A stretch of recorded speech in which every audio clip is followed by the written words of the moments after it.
Here we want to list down all the possible combinations.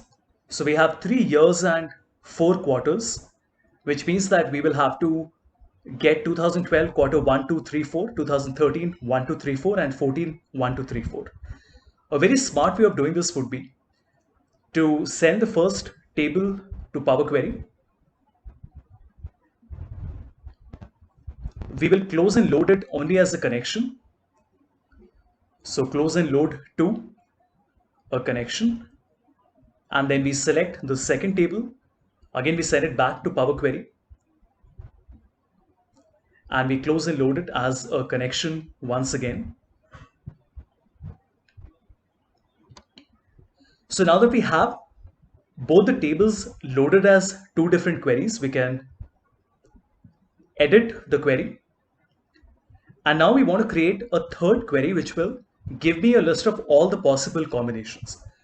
But before we do that, we will have to create a new column in both the tables. So we click on Add Column and then select Index Column. But if you create an index column, you notice that it gives you different numbers like this. We don't really want it. We want the same number to come in all the records. So we click on Custom Column, and very simply we can say that we want a column called New. And what is the value? We can just write the number 1. And very simple, you get the number 1 in all the records.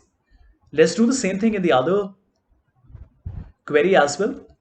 We want to create a column called New with the number 1. And now you notice we have number 1s in both these columns in both the tables.